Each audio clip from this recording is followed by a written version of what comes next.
We need this for your stream. You're going to go viral. Wait. Ask him how many points I gave rookie singles for. Sorry about that. When was this? Just ask him. Don't put the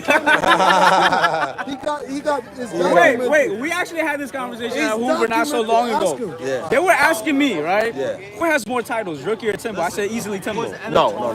You got no. There's legacies. And everybody has their own path in a legacy, right? Rookie has the most one-wall titles. All right. Right? Timothy Gonzalez has the most overall titles. There's trends that happen in the game, right? What you had was you had tournaments, and then you had people making names, and then you had a name of a tournament. The name was the pyramid, right? So the pyramid had this kind of like function in it that you could challenge somebody for their pyramid spot outside of the tournament. So that made street games just as valuable as the tournament game, right? So when you beat somebody on the street, it was just as valuable as doing anything else. You know what I'm saying? Because now, they probably didn't have as diverse tournaments as we have right now. Back then, it's like if you beat somebody, oh, you really beat him. Yeah. Or otherwise, over here they'll be like, but did you beat me in a tournament? Which is a whole different thing now. Now we're here at that place. Yeah. We're here at that place right now, right?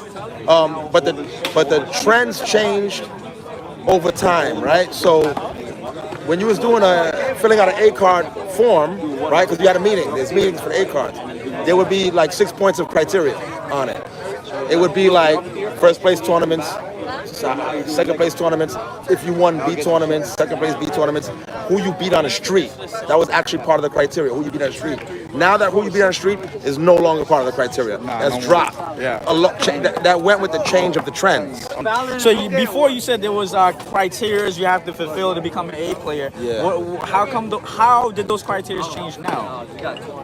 They keep changing. They're changing even now. Within the last, especially since we got to own Zariga, the criteria has changed again. Right? Who's deciding all this? It's Dwight. Dwight gives out the A cards.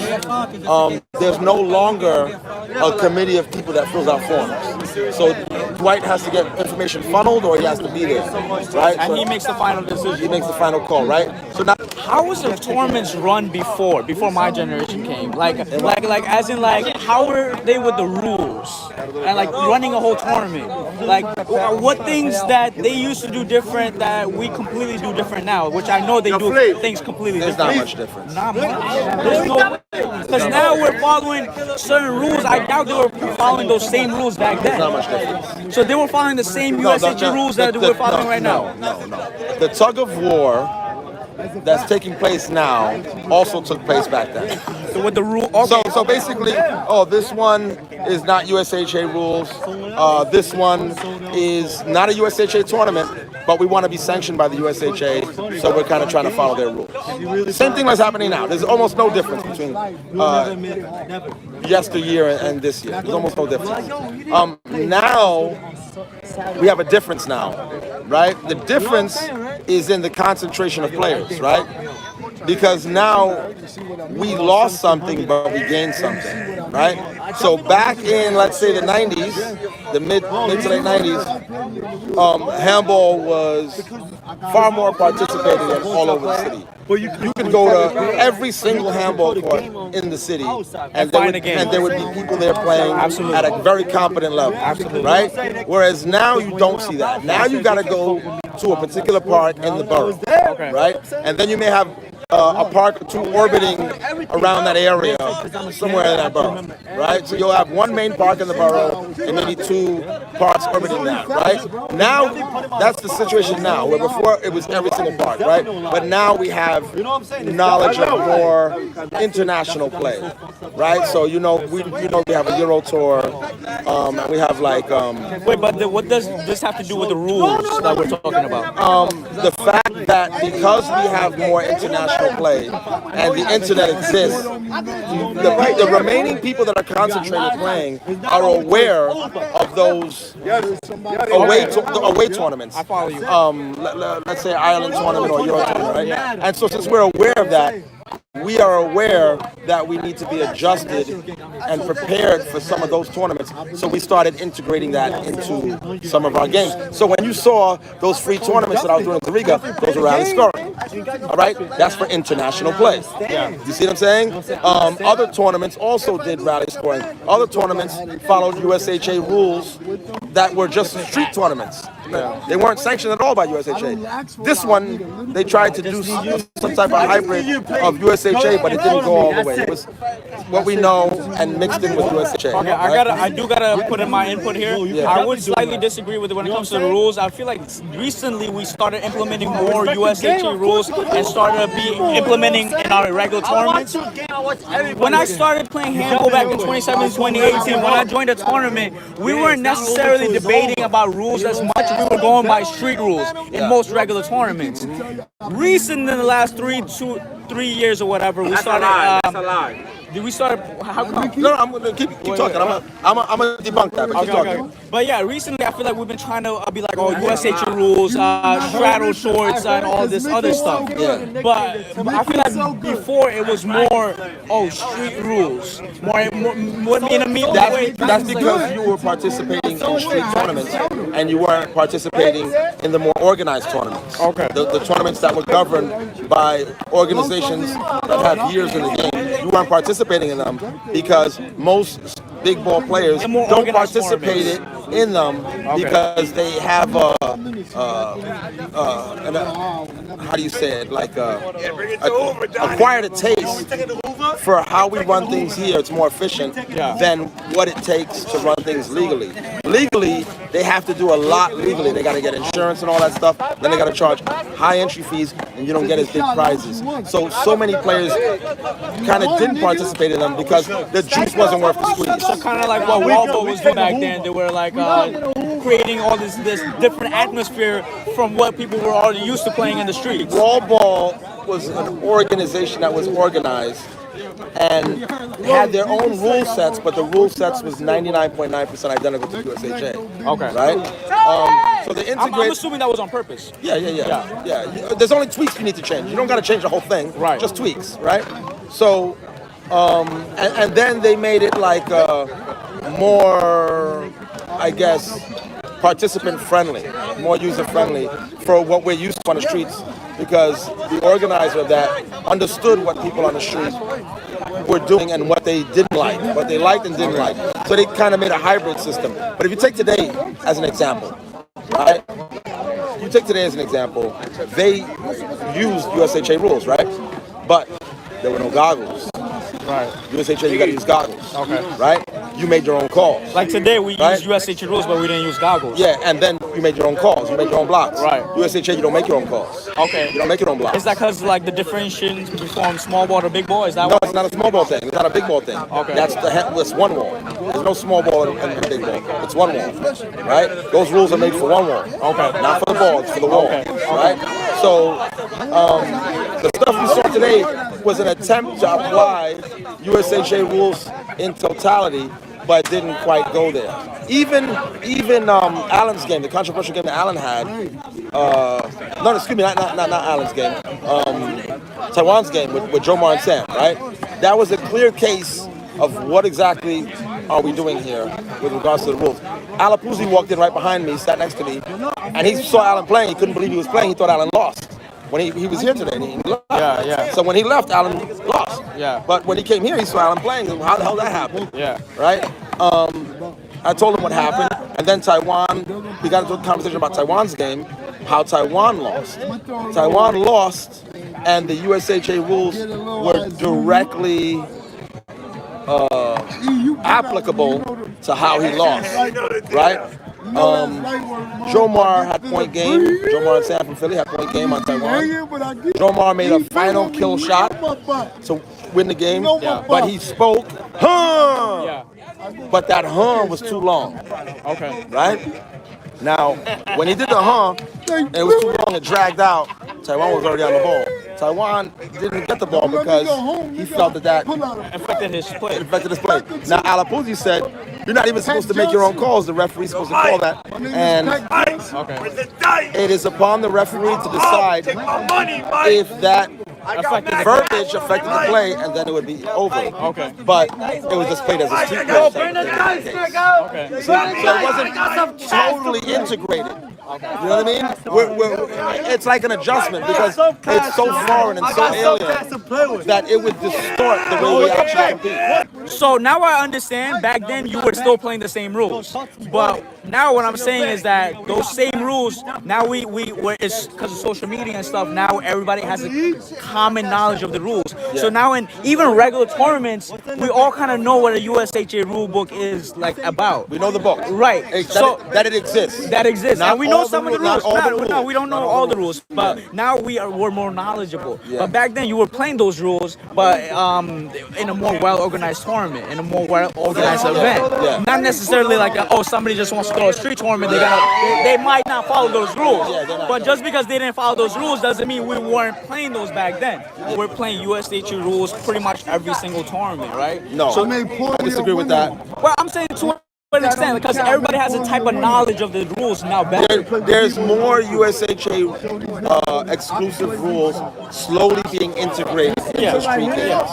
So that's not really USHA rules. Not necessarily. It's a slow integration. Right. Yeah. But what I'm saying is that we as a society are more aware of the rules than we was before. Yeah. But now, when people are getting carded now, right? We're not talking about skill wise, but when I'm saying people getting carded, are these A players now are considered more professional compared to back then? What does that mean, professional? Because now most tournaments, all the street tournaments that we play with this with a better sense of the rules than compared to before other regular street tournaments. Not big events like you were throwing. As a community, you're saying, do the participants in this community of this modern age Are more a more professional understanding players. of professionalism Yes. in the organized tournaments, even when they're playing street tournaments, compared to the old generation? Old generation. As a whole, yeah. Okay. Yeah, as Okay. a whole, yeah.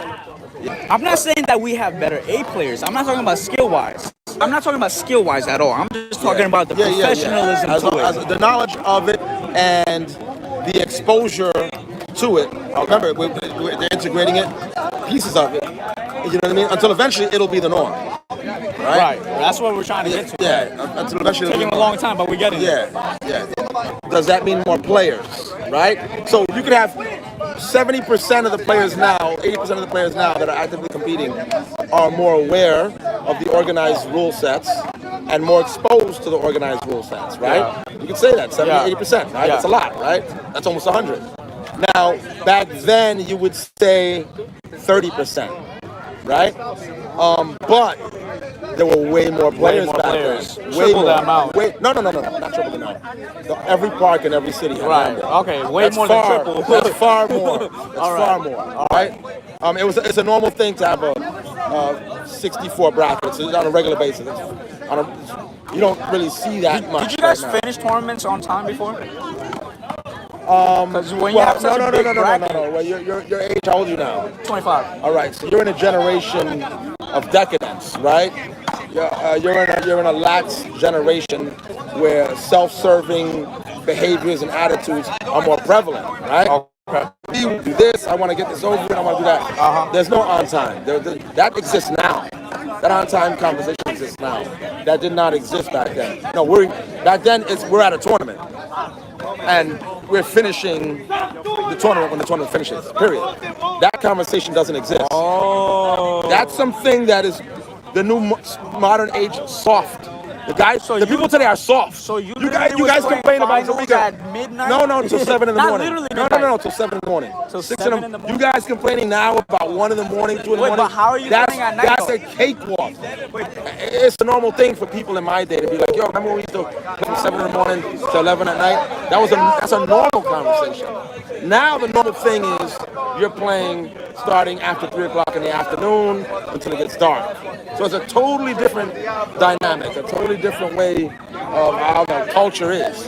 And then you go to one park, and then when your park is done, you go to the local night court wherever you're at. So if you went to West 4th and you're done with West 4th, you walk 3 or 4 blocks to the night court on Carmine. Okay. So so rookies playing till 2 in the morning. Emmett's playing till 2 in the morning. Buddy's playing till 2 in the morning. That's interesting because Yeah. I guess in a way we had more access to handball in a weird way. No, we had more access to handball back then. Right. Yeah, that's what I'm saying. Back then. And it was being utilized. You think high school should transition to big ball? Because I feel like high school is small Well, ball's killing we had the handball. conversation already.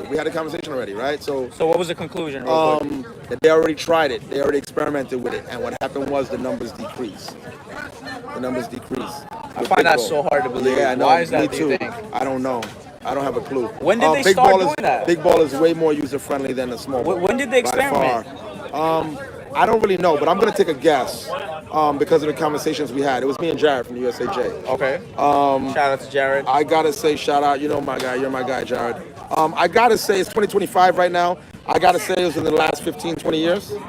So let's just say between 2007 to 2014. Right?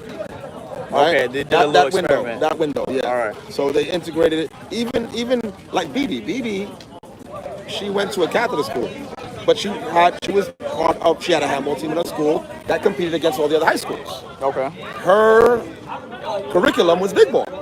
It wasn't small ball. Only in the finals must you play small ball.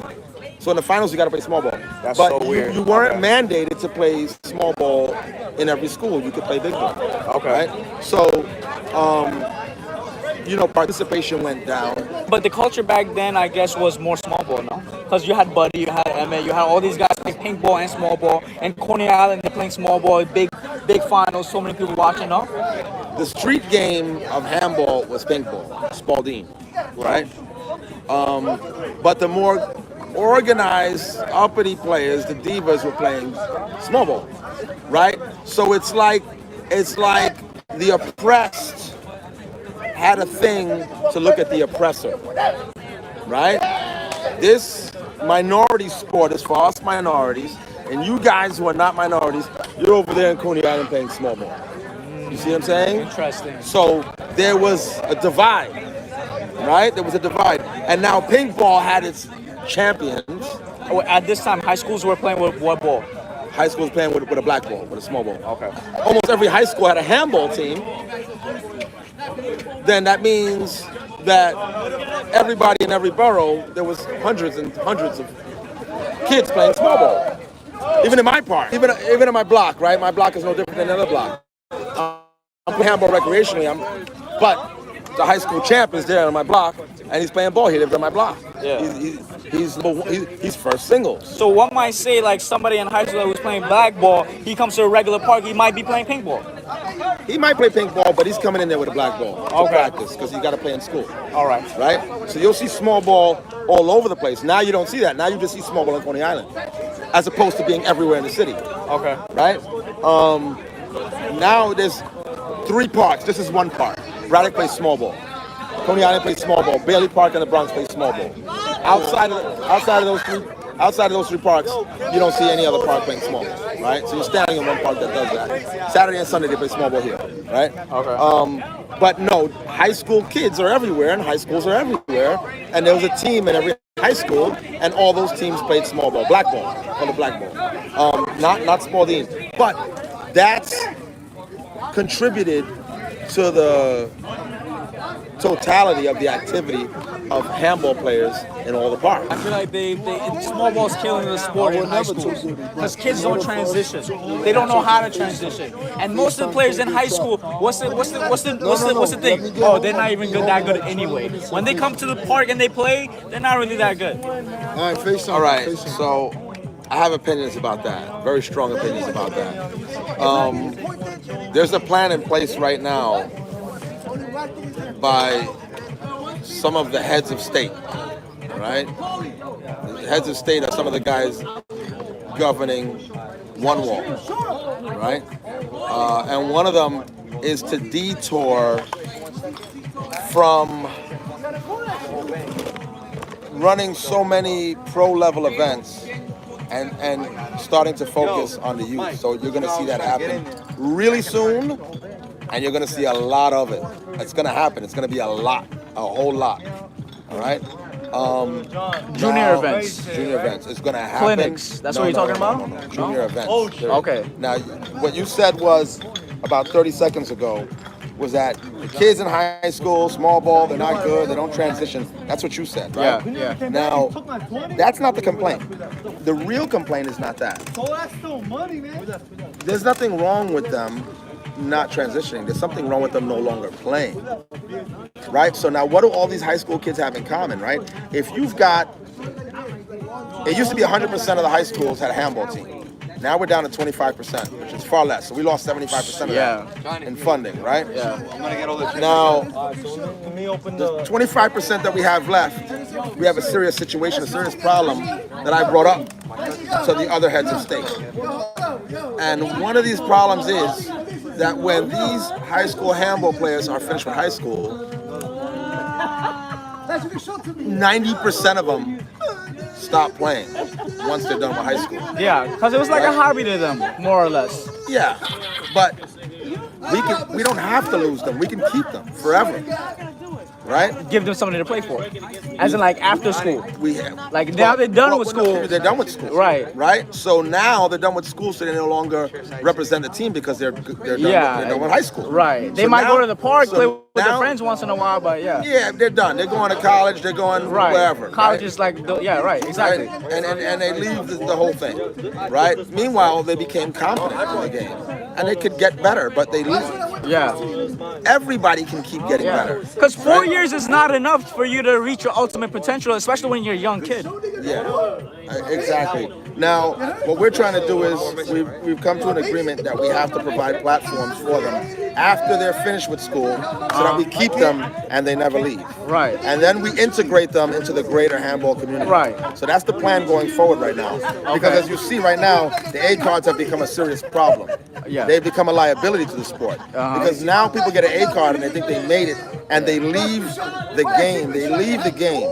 So now the same thing that happens in high school happens on the street. Oh, now you're on the street, you're playing, and now you have a retirement point. My retirement is when I get my A card. So now we shouldn't give out A cards because now we're losing. It's a liability. We're losing handball players. Right. How many guys that got an A card in the last 10 years, they don't even play handball They don't anymore? play. They're gone. They're gone. They're Right. gone. So we're losing players left and right because they got an A card.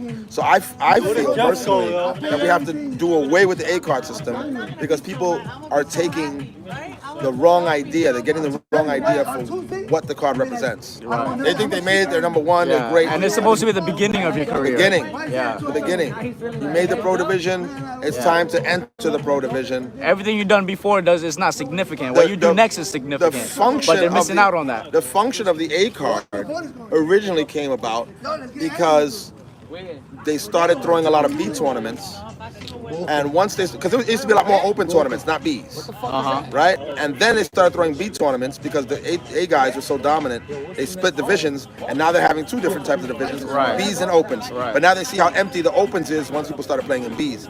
So now they had to force people into playing in the opens. And how do you force people? You make sure they can't play in the Bs by giving them a card. So now we force you into this division, but now people are retiring as soon as they get it. So now the division is still the same. Yeah. Now you're struggling to get 16 open players in the singles. You're struggling to get 16 open teams in the doubles, right? You got to get hopefully Bs to fill it. If not, you're doing buybacks. Yeah. You know what I'm saying? So the same way high school kids leave when they leave high school, they stop playing. Now they're leaving on the street when they get an A card. So graduation to high school or graduation to an A card, the result is the same. Right. You lost 90% and all that remains is 10%. Right. You know what I mean? And so now with the decline of handball on a casual level, because remember I said every park had players. You could have full sessions and never have to go to another park. Right. Back in the days. Right. Or if you want, you could go 3 blocks away and you could go to a whole new area. I used to play we only had one wall, one court we used to play at, and we used to get good games every day, and I never had to leave. Yeah. You never that's had to how leave. it was.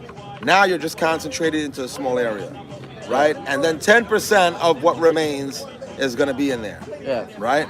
So we're trying to address that situation. The heads of state are trying to address the situation because you cannot have New York being the mecca of big ball, one wall, and the attrition rate of people that come in and people that leave is almost equal. Yeah. And at the same time declining. Yeah. You know what I mean? You may lose 5% a year and gain 3 or 4% in brand new players. But as they get 8 cards, they're gone, and then like 3 or 4% of them replace them. You see what I'm saying? So it's like it was a rapid decline, and then it became like a slow decline. You know what I'm saying? So Jared's already talking about that. The ICHA they have their program already in place. Once a month, the ICHA has junior tournaments. Yeah. Right?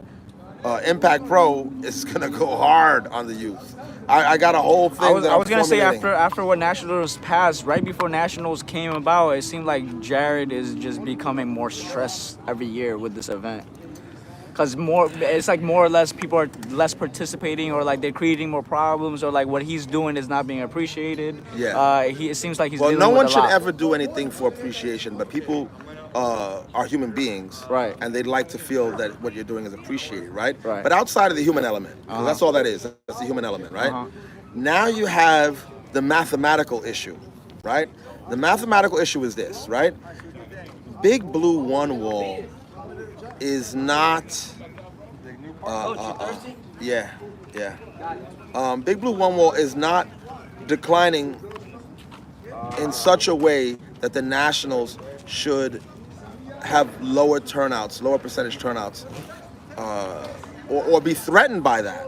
Even if they have a good turnout, every year they're threatened by a low turnout because people sign up so late, right? So Jesus Christ, what do we got to really push, right, towards the end, towards the deadline, to make sure that people show up, and that's a struggle. Now you're doing that struggle after last year. You did so much, and it becomes a real struggle when you realize when the Nationals just passed. I went to an event in Broadway, and they had like a 48-team bracket of B players. Yeah, I mean you could call it like that, right? Let's just say 48 teams, Yeah, right? So who easily should have been at the Nationals. 48 teams represents almost 100 players, right? Not 100 players. You're maybe 96. Was that 96 players? 48 teams? Something like that. I So guess. that's 98 players, right? If it was 48 teams, right? Okay. Now that's considered a success, right? All well and good. Sure. Right? Now you got the Nationals, who would have had a higher turnout if not for that, right? But now you consider the Nationals a failure because the Nationals had 90. I wouldn't really people. blame it Thank on that you. Broadway tournament of why Nationals didn't do as well. No, as but they it was would like to do. absolutely a contributing factor. I mean, sure it was, Because- but I because wouldn't fully people- blame it on that. Yeah, you don't fully blame it on that, but it's a huge reason why it happened, because what you're doing is you're dealing with non-organized versus organized, and the organized has to put in an actual investment that an unorganized wouldn't have to put in, right? So give me an example. I'm a business guy, right? I own a bunch of business. I own the indoor place in the Bronx, Riga. I own an indoor place in Long Island, and I own an accounting office. I own a tax office in the Bronx, right? So I own 3 brick and mortar businesses, right? Now, if I have to pick out one, let's just say my tax office, right? Okay. Right? So we do taxes, right? This is math for you, right? I got into taxes. I get into every business for the same reason. I had a conversation on a handball court, right? So I'm listening to 2 guys have a conversation about taxes on a handball court, and they're talking about the money they make for every piece of tax they do for somebody.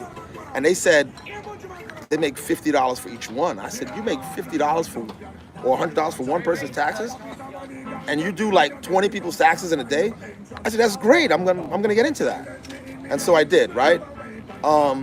But as I was learning the business of how a brick and mortar tax place works, because those guys weren't brick and mortar.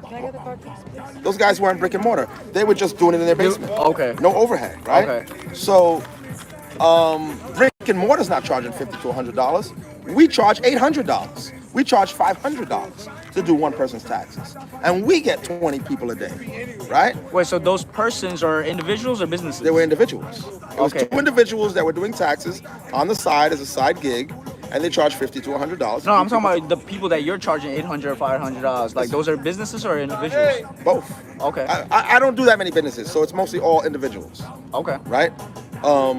So we're charging between $500 and $800 to do a person's taxes. Okay. Right? And I'm getting 20 people a day. I'm averaging 20 people a day, right? So Brady. Sounds like a lot, right? Sounds like a 500 lot, compared yeah. to $50. It sounds like people that are like, you know, they got money, they're doing business. No. There's a whole element to taxes that people don't understand.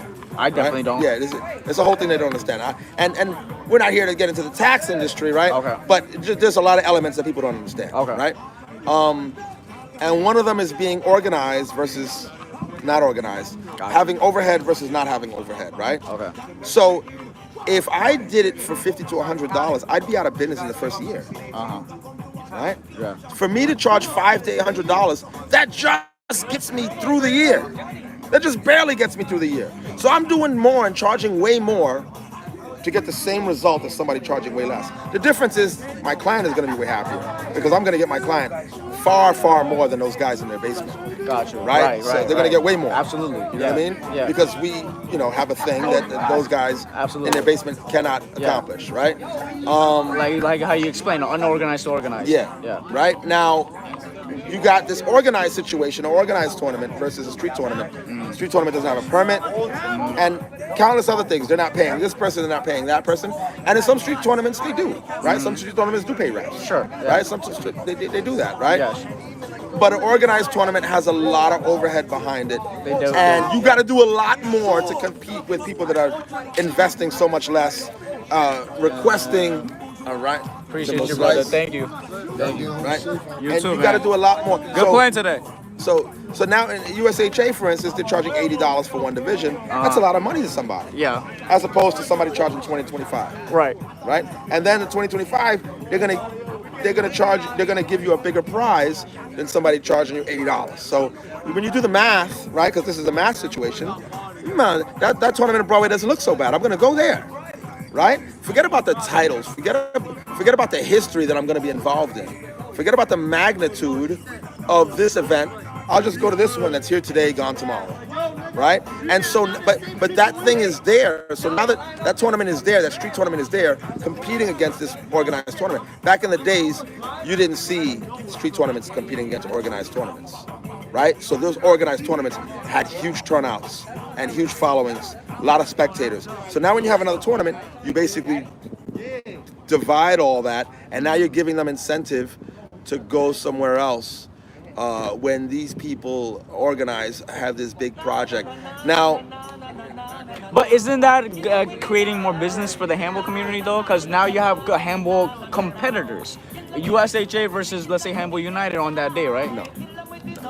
Because there's a finite amount of resource, and the resource is the human being, right? So active handball competitors in tournaments consist of probably 200 active competitors from the lowest level to the highest level. But Izzy, I gotta tell you, right? Like, so now you would think that, oh, it's more and choice, but what's actually happening is, no, it's not more. You're just dividing the 200. You're dividing them. But you're making the organizers work harder for their money.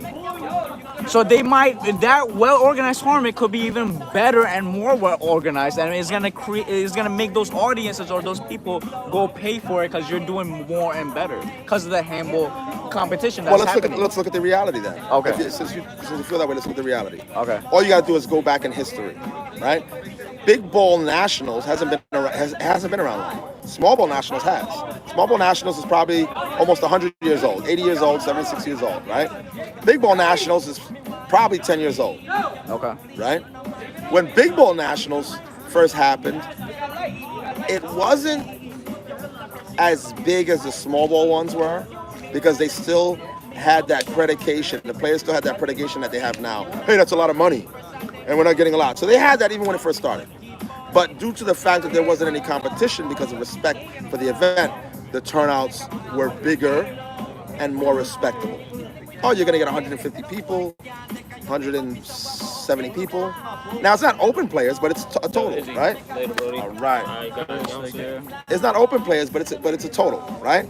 Now you have street tournaments interfering with that, competing with that, and you don't get 500 people and you're splitting up 250 and 250. That's not what's happening. You don't get 200 people at the Nationals and then a brand new crowd for the Broadway tournament. You don't get that.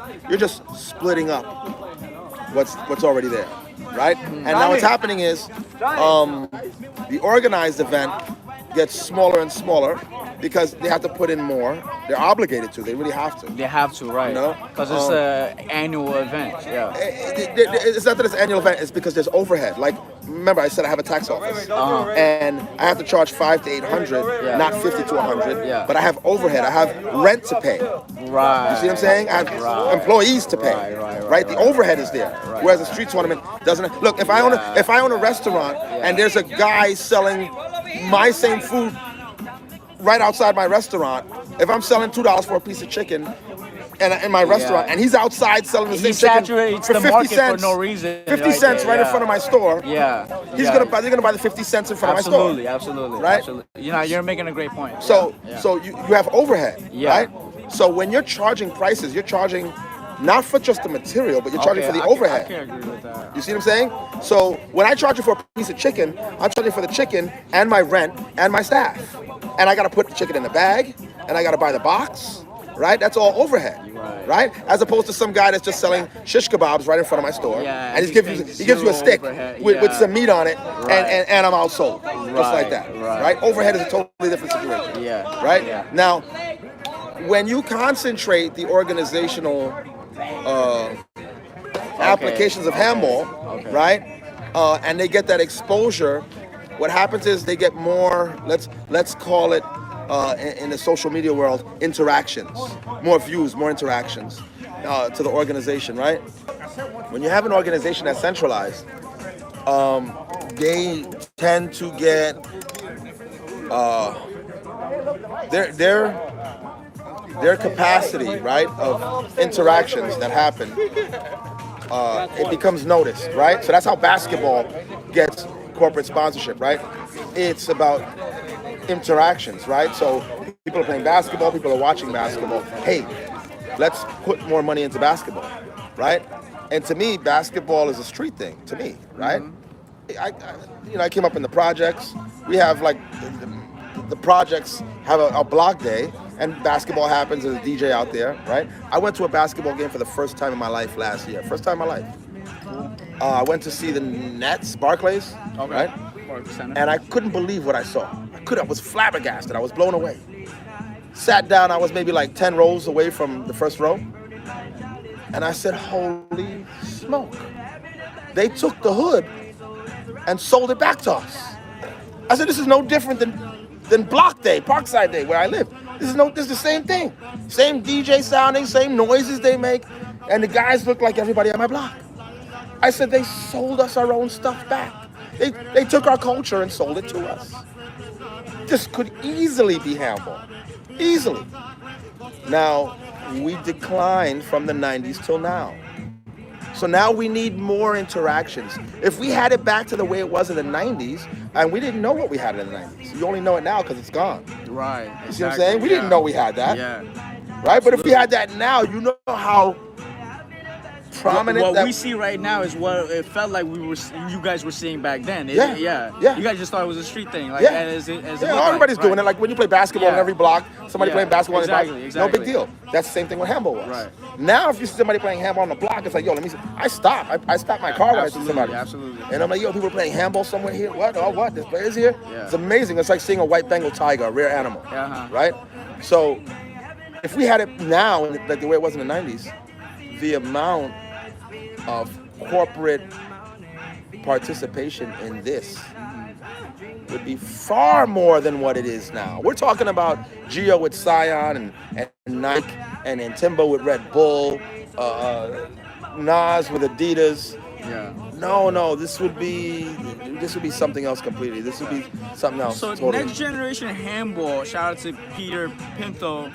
He's trying to do something similar to that. He's trying to get a lot of overheads where he could throw, like the Vegas tournament that's about to come up. Yeah. He's throwing a lot of overheads with a lot of sponsors and creating handball walls and flying people out and doing all this other amazing stuff. Yeah. And it's creating a lot of overhead charges on him. Yeah. So that actually is creating business on the other side.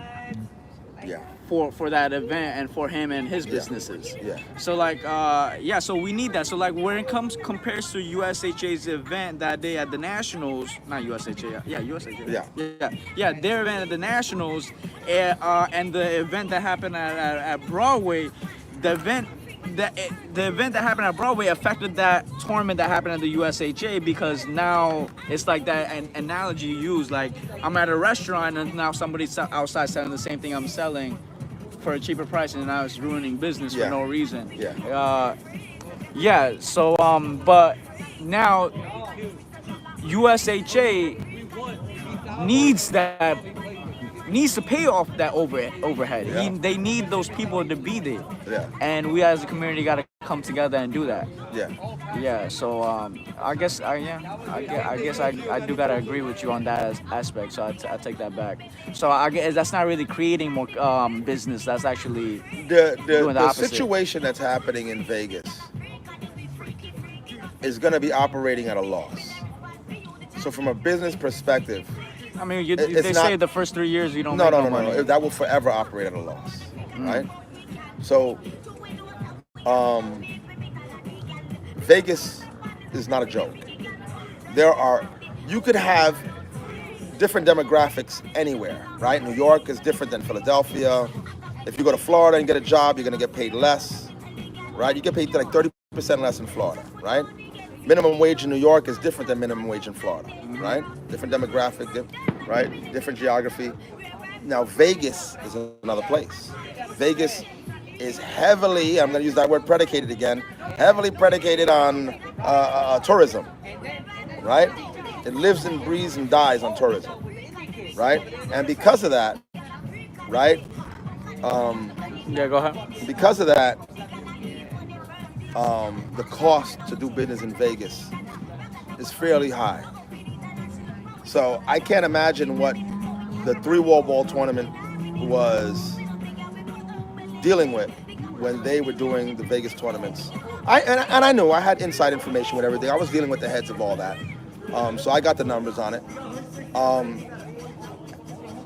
That itself, as many people that showed up to that, you know, they were able to possibly be into profit margins if they did the right things, right? Why? Because they're in the street, they're in a parking lot, they're on the ground floor. This situation that's happening in the plaza, the next generation, they're on a roof. Yeah. Right? Rented. Yeah. I know the roof. I know the place. I intended to throw a tournament in that same place. I found out about that place about 6 or 7 years ago because this handball player named Yo-Yo, she plays in pickleball tournaments on that roof. So I was waiting for Vegas to end to run a tournament there on that same roof, right?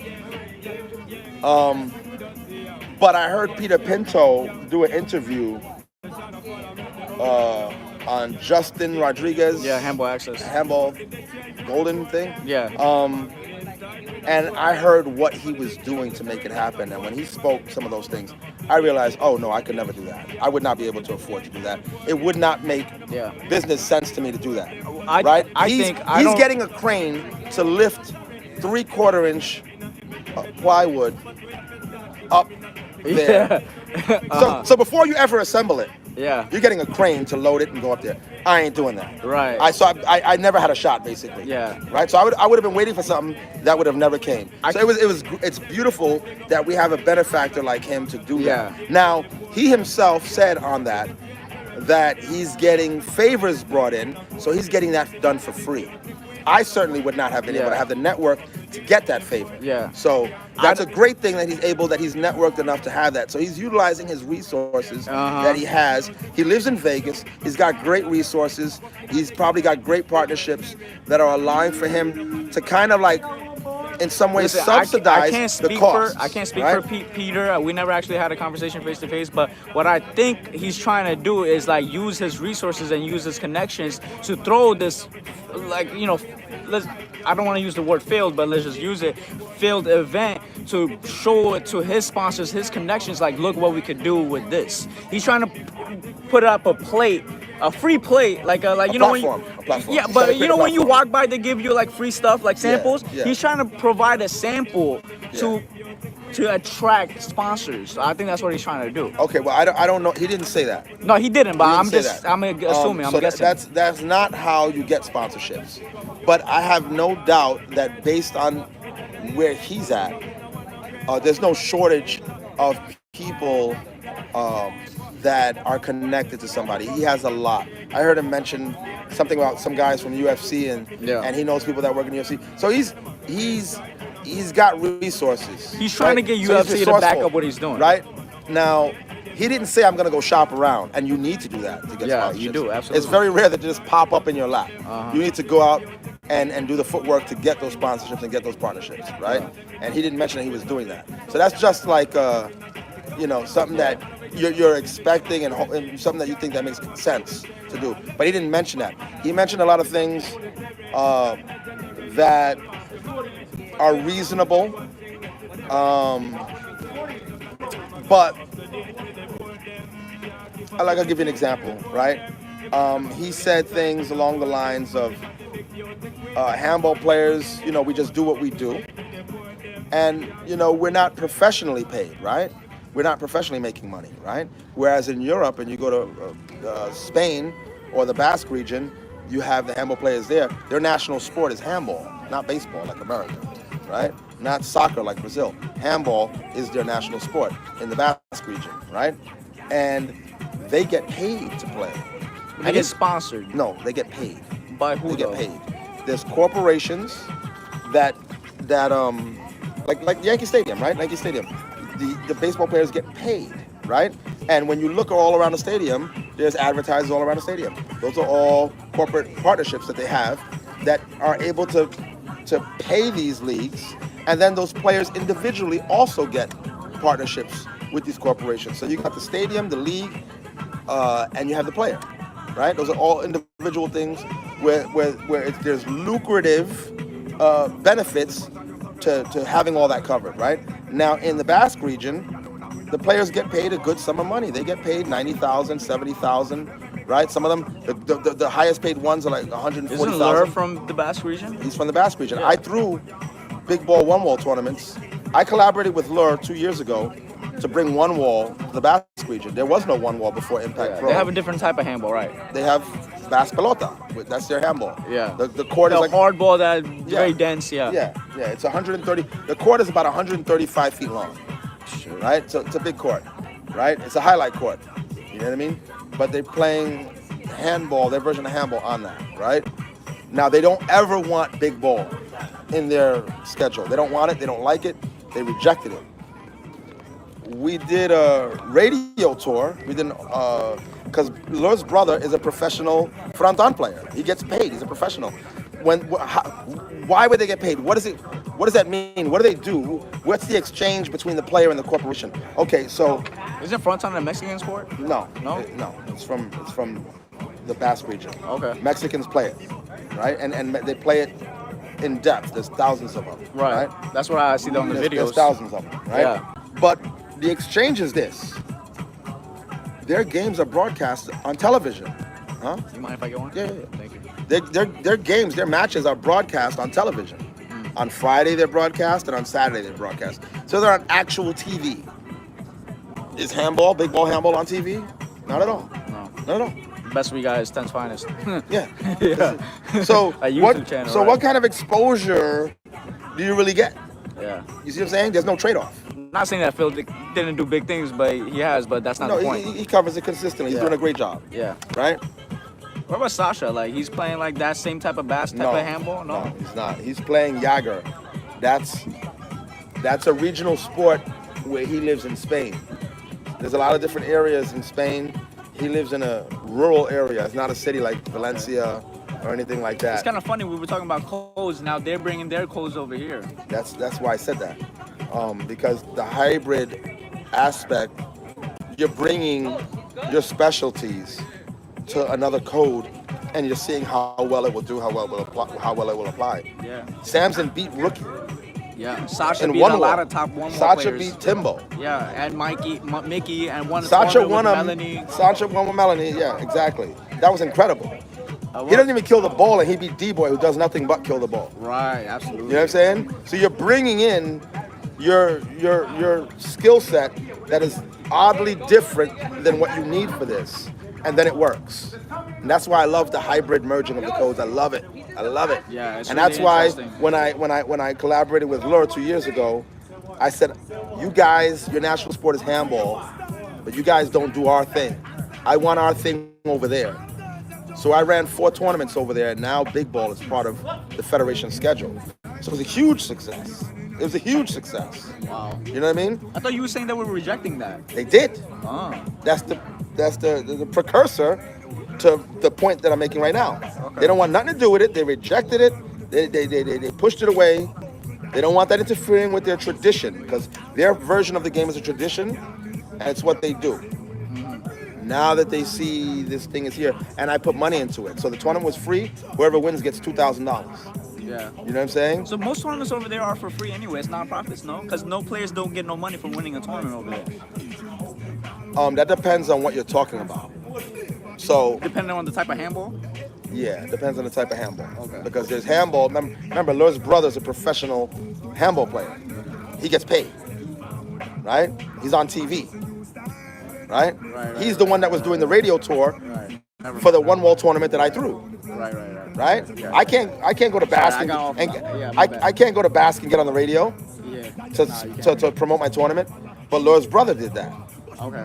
Right? I put out the prize money. I put out everything to make the tournament happen. You know what I mean? Yeah. And the shirts, I paid for all the shirts. Everybody gets in there for free. My goal, my intention was to try to convert their audience in the thousands from their version of the game to have an appreciation and a participation. And of course, So you did our that version for of the the love game. of the sport itself. 100%. Yeah, you definitely 100%. did that. 100%. So I invested probably like $10,000 on that. And that year I probably sponsored every single tournament. On some level, I sponsored every single tournament in America. I was sponsoring almost all the tournaments in New York. A lot of people didn't know that. In terms of handball, almost just about all of them. Paddleball tournaments, I was sponsoring them. Yeah. And then I was sponsoring the ones in California. Yeah. All in the same year. Yeah. So for that 1 year alone, I probably put out like $40,000 Just because it's not being broadcasted Yeah. doesn't mean that you had nothing to do with it. Yeah. Like, Yeah. I'm just telling the chat. Yeah, if you had a golden ticket in California, I sponsored that. If you had the summer shootout in San Diego, I sponsored that. And you were doing all this and still throwing the U.S. Open, which Still was throwing incredible. the US Open. Still throwing the US Open. Yeah. Yeah. So and that cost me $30,000 to make that happen, right? So everybody's worried about 10K. That's costing me 30K. Yeah. You know, because of the overhead that I have, right? So I man, in that year alone, that's a good number, in terms of what I put out in that year. And did it make a difference in participation? Not much. It's the same guys playing, but in the Basque region, it made a difference because we're getting a conversion of them to our thing. Now, my intention is to continue doing that in Mexico. I want to do that hard in Mexico. So I want to do that hard in Mexico, and I'm going to be focusing on the youth here. This because we need more. We need new people, and we need them to stay. We don't need them to leave. You know what I'm saying? It's harder to do that conversion over here for whatever reason.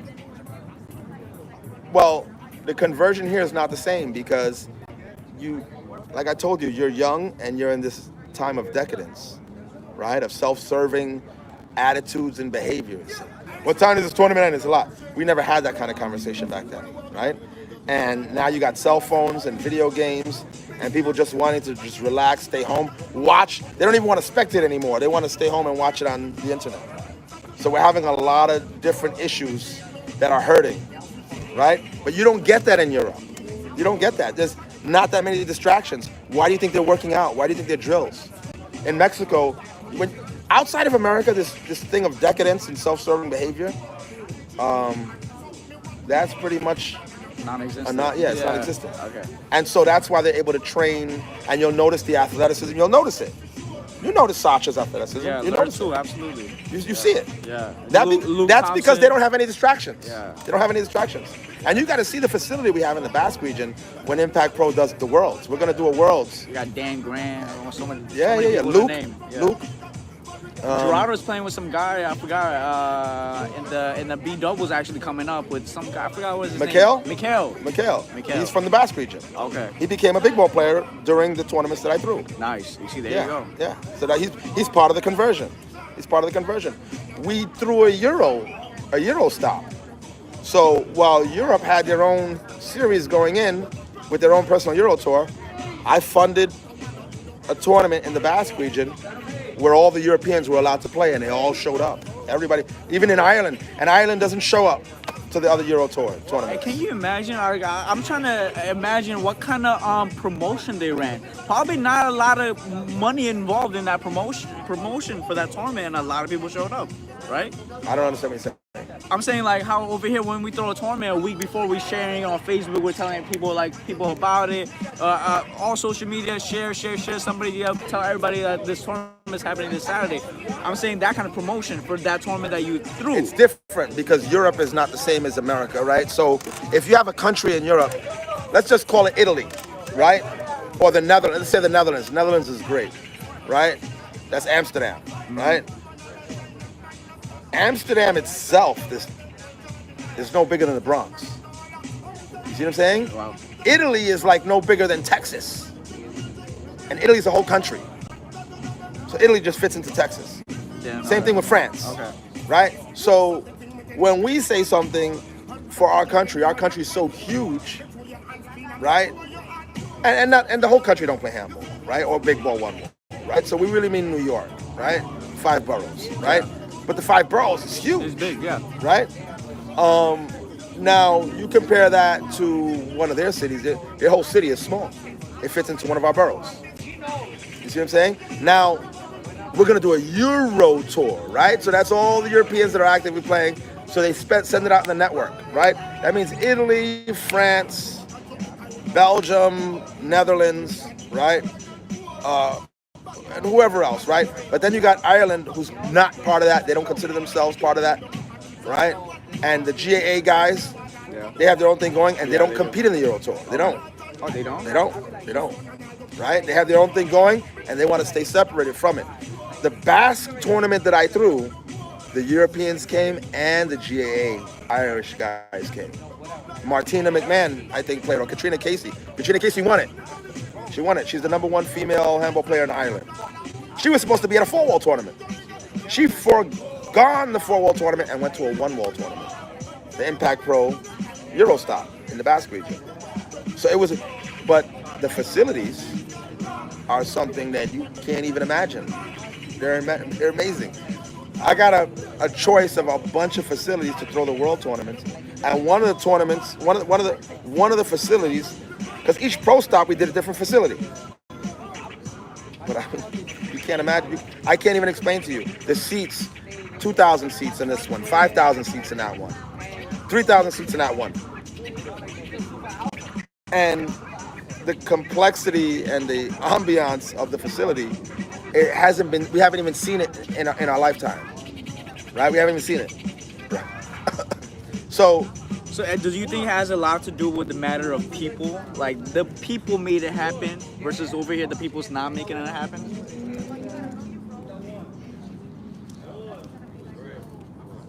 Basque region's national sport is handball. Yeah. Like in America, it's baseball. So it's a different type of love. So the pre-existing facilities exist because the government acknowledges it. No, they don't acknowledge it. They're made by the government. Okay. They're made by the government, right? And so for these players to play, they're playing in government facilities, right? These are not private-owned facilities. They're not privately owned facilities, right? So Zariga's a privately owned facility, right? I could fit 20 Zarigas in the facility that I'm going to throw the tournament in. The world tournament that I'm going to throw, I could fit 20 Zarigas in there. That's right. It's something else. Crazy. It's something else, right? And that many handball courts. It's just enormous. It's enormous. Each handball court has like 2,000 seats, and there's 9 fronton courts in one with 2,000 seats in each court, and then 3 trinquet courts. Trinquet is the French version of handball. Broadcasting this on live television. Yeah. Wow. Yeah. So it's a totally different animal because it's state sponsored. You see what I'm saying? We don't have state sponsored anything, right? The state, it's all, and you shouldn't. Capitalism is what rules in America. You know what I mean? You got U.S. Open, 10,000, 10K. About 100 players show up. About you max out at like 500-600 spectators, right? That's pretty good. It sounds like it, right? Sounds like it. King of the Courts, that happens. About 100 players show up. About 500-600 spectators show up, right? I haven't counted 500 spectators in maybe in the King of the Courts since like 2014, 2013, 2014. Damn, that was a right? long time So we haven't had that much for the King of the Courts since it was in Liberty, right? But Right, like you said, but- now it's more on social media. They rather just watch it on the TV or phone or whatever. Yeah, right. But the Bass region, you have a handball match. You got 2,000 people showing up for one match. And I You was got gonna, 5,000 people showing up for the match next door. You got 7,000 people showing up for another not match. even including so the to people me that and watch you, it on television. So yeah, so for me and you, 500 sounds like a lot. And then when you tell somebody, yeah, I'm gonna throw this tournament, 500 people are gonna come. You know what I mean? That's not a lot of people. It's nothing. You see what I'm saying? You see how weak that looks? Yeah. But now if you can convert Especially them, when we got so much more people over here, and it's just embarrassing. we have a It's- higher concentration of people it's, here. It's a little And- embarrassing. Right? Yeah. It's nothing. Yeah. It's nothing. Yeah. You know what I mean? And meanwhile they have thousands showing up.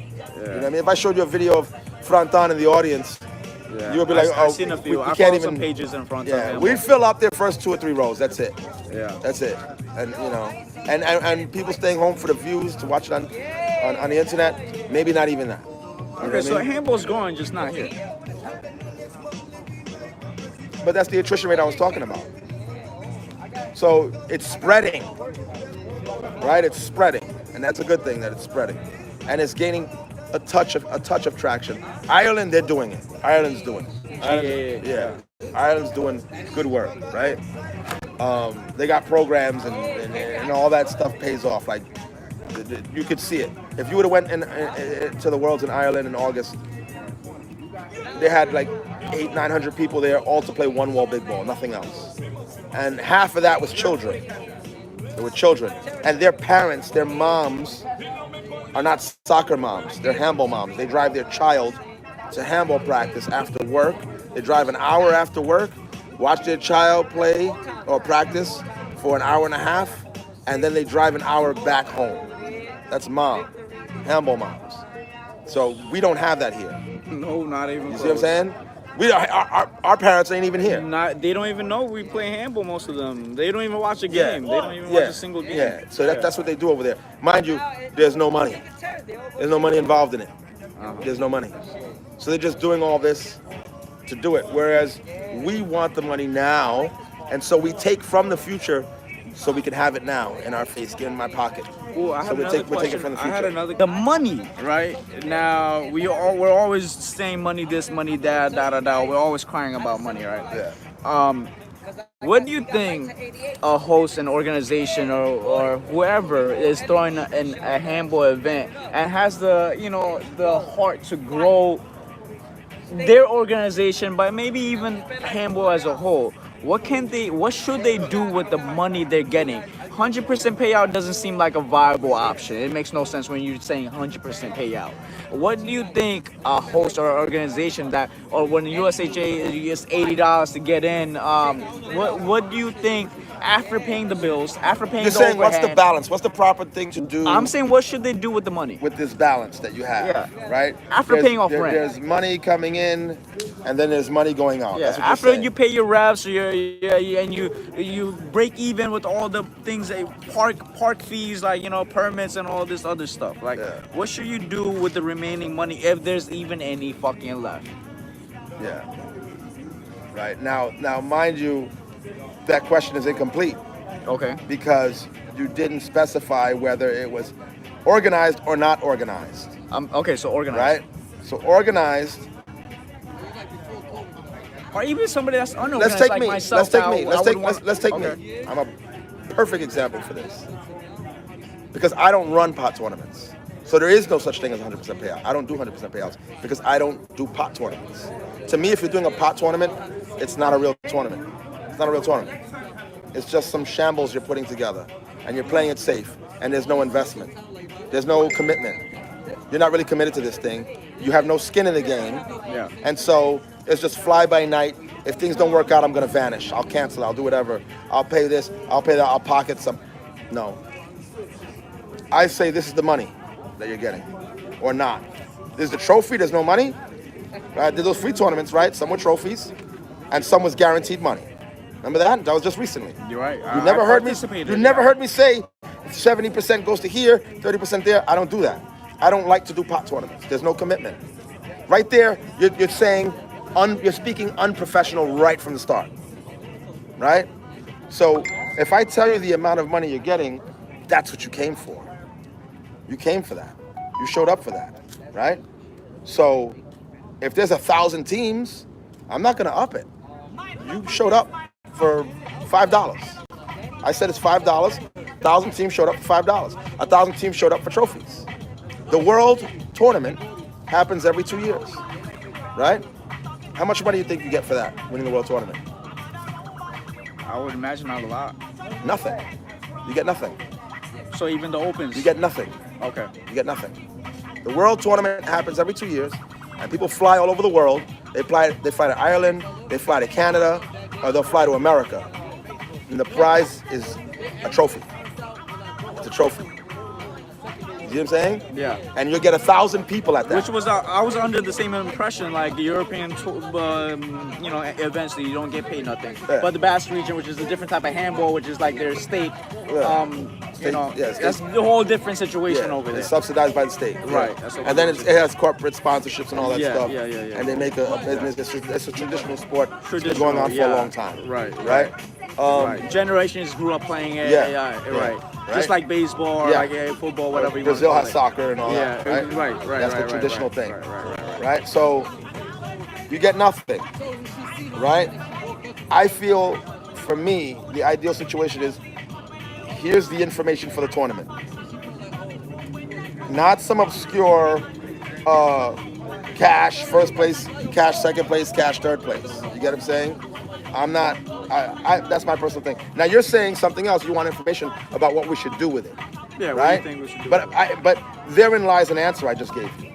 I give out this, win or lose, loss or profit. This is what I give out. I got you. You see what I'm saying? I got you. So that's where I stand. So that's irrelevant to me. This is the loss the loss I'm willing to take. Right. You see what I'm saying? I got you. Right? So you do away with that. Yeah. Right?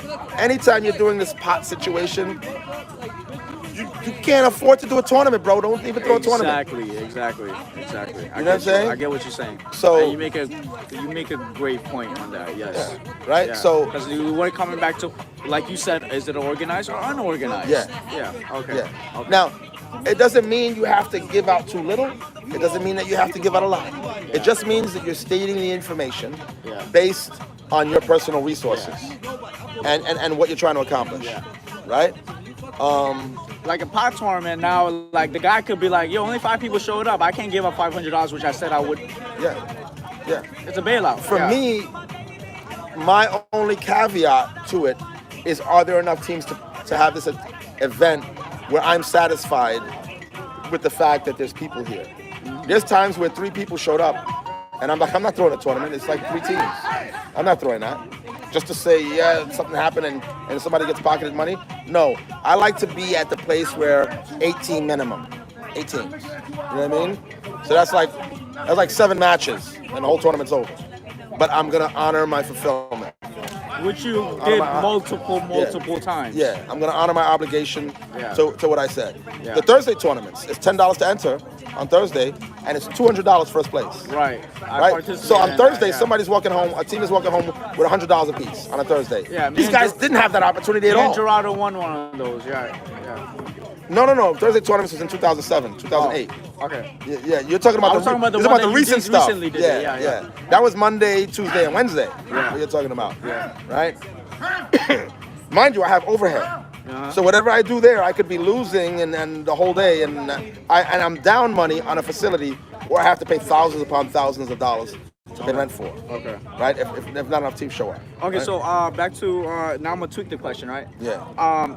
So somebody to be an aspiring host that wants to create an organization like myself. Yeah. I have my channel YGN, You Got Next, and I aspire to create or organization like USHA, like Impact Pro, like what you're doing, and throw events and well-organized events, I might add, which I aspire to do.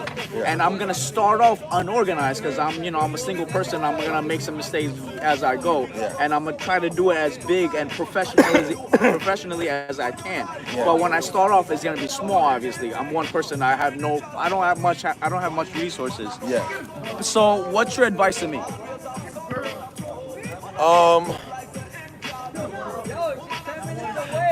For a person that wants to get where you're at, set your expectations low, and be satisfied with lower expectations, and that's very important. It's extremely important. You know why? Why? Because it allows you to keep doing it. Okay. Right? If you are trying to, you could do a pot tournament, right? Look, pot tournaments are keeping everybody busy, right? It is every weekend. You can use what I call smoke and mirrors, right? You can use what I call smoke and mirrors. You know what smoke and mirrors is? It's an illusion. Okay. Right? Right. $1,000 first place. $2,000 first place. If 32 teams show up. Also, it's not $1,000. It's not $2,000. You see what I'm saying? Yeah. You can use smoke and mirrors and lie like everybody else. Yeah, like or use misdirection. Yeah. Right? When I see that, I'm like, oh, it's just some bullshit pop tournament. That's what I say. Yeah. When I see that. Right? Yeah. But it gets people there. Yeah. It's a form of marketing. It's a form of advertising. Shout out to Loud Mike, you heard? Right? Right? Oh, does he do that too? He's doing it right now. He has done it. No, I know he got a $2,000 tournament. But is there a caveat, like a certain amount of teams has to show up? Yes. What is the amount of teams? It's pot money. It's a pot tournament. That's what he's throwing. I thought he was guaranteeing 2,000. He wasn't? I can't speak for him. I can only say what I think. And first of all, shout out to Loud Mike. He's doing great things for the community. He's trying to do the best he can, throwing as best as he can. He had a great, successful tournament. Yes, he's trying to throw organized tournaments. He's trying to bring the community together. He's trying his best to do the best job he can as a host. But he's throwing pot tournaments, from what I believe. He's guaranteeing $2,000 first place, but he's also expecting that many teams to show up at the tournament. Yeah. So it's like a smoke and mirrors, like you just said. That's what he's doing. You're gambling in it, but at the same time, it's not a gamble because you have no skin in the game. You didn't commit to anything. You see what I'm saying? Yeah. So it's not really a gamble. It's a gamble if you must lose it. But he doesn't must lose it because he's not going to give it out if he's not satisfied. Again, I can't speak for him, but I'm only saying that based on my conversation with you right now. Right. I thought his 2,000 was guaranteed. Okay. You know what I mean? I heard the number 2,000 come up, and I heard it strong and staunch. You know what I mean? Yeah. So I know he had a successful tournament last time, and I know he's doing one. So the money brings people out, I guess, right? Because the turnout was just as good as what the money was. Yeah. Right? So great, it worked. Right? Yeah. And he did give out 2,000 last time as he promised. Yeah. Right? So you should at the very least keep your word. I'll give you an example, right? Like Warrior Will, right? He's great with smoke and mirrors. It's freaking amazing. He's talented in illusions. I gotta hit him up. Right? Illusions. Right? So what happened was, right, here's a little story, right?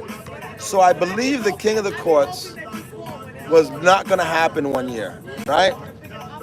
The King of the Courts was not going to happen. They canceled out or something like that. Maybe about 5 years ago, right? Keep going. All right. So there was an opening in the calendar now, right? No open singles, no King of the Courts, right? So, when that happens, when a void happens, something comes in to fulfill it. Yeah, as it usually does. Right. So anybody who is of sound mind and looking for a moment is going to try to fill that void. Yeah. But if you're not with each other, you don't know what anybody else's plans are. You just know what your own plans are. Yeah.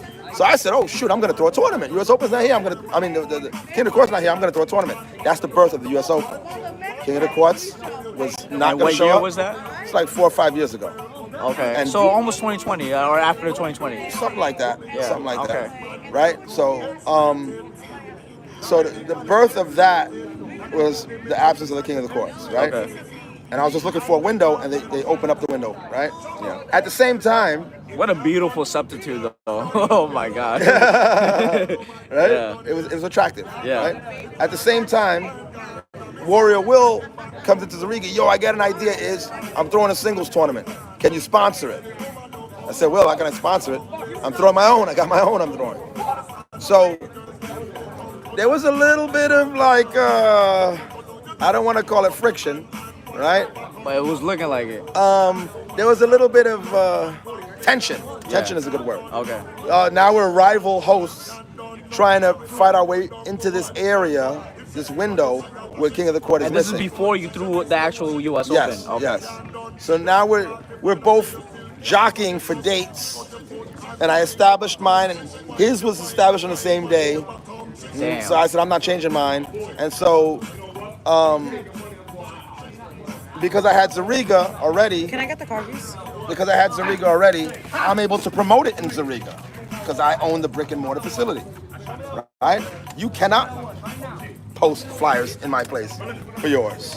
So you got to do yours internet and word of mouth. But he did a damn good job. He did a great job, right? So his event had a lot of smoke and mirrors in it. It was smoke and mirrors. And I said, Jesus Christ, this guy's good. He is good. He was like, all right, we're going to give out some arbitrary amount of money, which was basically not really a commitment, Okay. right? And then we're going to give out bounties Yeah. for B players that beat A players. And then he's probably doing raffles and all kinds of Well, shit. you could do a raffle, but a raffle's a commitment. There were no Yeah. commitments. Okay. Right? Damn. Bounties Uh-huh. for B players that beat named A players, not low caliber A players. So now you got B players who wanted to come in, oh, I get 300 if I beat an A player, but you're not going to beat them. You see the smoke and mirrors? Right. It's just baiting. He's Yeah. baiting you in. Yeah. You see what I'm saying? And you can't just beat any A player, it's got to be these named A players. Right. Whoever he's putting the bounties on. Yeah. And then he had like a few other pieces of smoke and mirrors involved in that. And I said, man, this guy He's is good. He's talented. good. Yeah. Talented. All What a right. gift. A car salesman. He's a natural born car salesman. Uh-huh. Right? And I said, shit, I'm just giving out thousands of dollars. I think I was giving out 2,000, then 1,000, and 500, and then 250, and then 200 all the way to 8th place. Right? That was year one. Right? Okay. I said, how do I battle smoke and mirrors like that? I'm not giving out bounties not like that. Right? But he got You guys are interest. still battling for that same day right now? No. He threw that tournament one time. Okay. It was okay. The tournament was okay. So somebody ended up changing the date of that for the tournament, no? Yeah, he changed the date. Okay, He changed the date it. around. Okay. And he got himself a decent turnout. Davo won it. He knew that the tournament that he threw could have potentially been way over his head. I saw it when it happened. He had to basically ask for like spontaneous assistance because it was kind of like more than he thought he could handle maybe, but not what he wanted it to be. The tournament at the same time wasn't what he wanted it to be. But it was a fun day, good games. You know what I mean? Where you threw it at Castle Hill? St. John's. St. John's. St. John's, yeah. And then I threw the U.S. Open where Wally had that controversial ending with Davo. Yeah. That was a fun moment. That whole Wally situation was fun. Yeah. Shout out to Wally, goddamn. Yeah. It's amazing, right? So you could do that. You could get traction, right? Now, what are you giving out? How do you go forward? You go forward by being able to replicate the process and not being afraid of the potential for how much you could lose. So for me to do that, you know what I mean? You could do smoke and mirrors and get a lot, but then it's so successful you do it again, and then it folds. It's a gamble, right. Then it folds, and now it looks bad on you. Right. Oh, it's kind of dying out. You can't do this and that, right? Or you could do what the PHA did. Sheena and I forgot her name. I forgot Tina. Sheena and Tina. Okay. Right? You could do what they did. They used a good formula, a good solid formula, a program, and straight consistency. No massive payouts. B singles, 400 first place, 200 second place. A lot of different divisions too. Yeah, and they just did it a whole bunch of times, and it was every year. And after a while, it was undeniable. Like the success it was undeniable. The formula worked. The risk wasn't that great. Even if you didn't get enough, you couldn't lose that much. You see what I'm saying? You're right. It's just look, 10's finest. There's plenty of cameramen. Everybody's recording. You record. This guy records. 4K records. Yeah. But 10's finest has consistency on his side. He's almost always there. Yeah. So that formula of consistency of always being there is the key thing, and you can't do that with Smoke and Nerds. Also, he was one of the first to ever do it too. So. No, he wasn't. Not even close. Not even remotely close. Actually, yeah. In the YouTube space. In the YouTube space. Okay. Yeah. He was one of the But first. not even in the YouTube space. Not even in the YouTube space. Not even in the YouTube not space. even not even close. It wasn't even close. Never mind. He's just the new guy that's devoted to it. He's devoted to it. And people take their time being devoted to it. I was devoted to it at one time. Yeah, and that's why I thought about it. I was like, you were in the space too. Yeah. You know what I mean? So there's some people, Brian Selinsky, he plays in Hoover. The Asian kid that his brother's babyface Nathan. Nathan's brother Brian, Obi. Yeah. He was a major cameraman. But you heard Nathan plays at Hoover now sometimes? Obi was devoted to it. And he did a damn good job. Throwing tournaments? No, recording. Cameras. Oh, recording. Right. Recording. Okay. Yeah. And I have all his work. He gave me all of them. I have all of it. So I secured all that footage. I have historical handball footage. Hundreds and hundreds. Do you have it uploaded? Not on the net, no. Oh. I have it in my closet. Fuck. I got hundreds upon hundreds of games. What, like DVDs or some shit? VHS tapes. Okay. VHS-C tapes. DVDs. Oh my god. I got hundreds. Guys that you haven't seen play. Guys whose styles that you've never seen before, like styles. Yeah. When handball was gorgeous, when handball was beautiful. Yeah. You know, handball's not beautiful anymore. Yeah. All the OGs will tell you. You don't got lefty rolling doing this shit and that shit like you. You don't see guys, right, like now, that they're serve masters. That when they serve, you don't hit the ball. We don't have any of those. You don't have that. No. Right? You don't have guys that that just flatline the ball. When I say flatline, I'm talking about like rollers. Like you don't have that now. You don't have that. Back then you had that. You know what I mean? Like how could a guy just roll every shot? That's crazy. How could a guy like that lose? How could a guy that rolls every single shot lose? Doesn't even make sense. But yeah, I got that. I got all that stuff on video. Yeah. You know what I'm saying? Yeah. Roland was good at that. When Roland's hot, he could roll and roll, so his name is perfect. You know what I mean? So he has a lot of great moments. Angel Diaz, but I don't have Angel Diaz doing that on video. I just seen Angel Diaz doing that in real life, but I got him on video. Okay. You know what I mean? You know, so but there's just style. So I got a lot of that stuff. But the conversation was about the consistency of the whole thing. Right. You know what I mean? So the formula is consistency, and well, look at David Velez though. He's been throwing tournaments for 10 plus years. Mm-hmm. What does he have to show for it? He has a good following. On social media, or on like on tournament participation. People always show up. Yeah, I don't even know. When Dave Velez was doing it, right? I was at a point in the game where, okay, you know, you grow up with your crowd and you're in your crowd and then you follow your crowd to the top. And then when you look back down, you don't realize, oh shit, there's a whole new roster of bees and I don't know a single one. That's what David did, yeah. You know what I mean? Yeah. And then it's like, oh, these guys, well, how the hell is he reaching out to these guys? Who the hell are all these guys? Yeah. And then when they came to Zariga, I said, wait a minute, where the hell is everybody? And who are all these people? Yeah. I don't know these people. You know what I mean? And it happened to a lot of OGs in Zariga. Yeah. They said, wait a minute, I don't know a single person in here.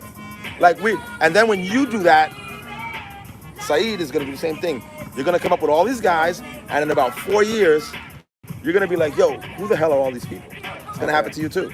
But what I really meant to say about the whole David Velez thing, now I told David this, he grew a generation. He has truly done that. But what I'm trying to say is that, like, what do you think he could have maybe done differently where it could have been a better success as a host, as an organization, as Wall Ball Universe itself?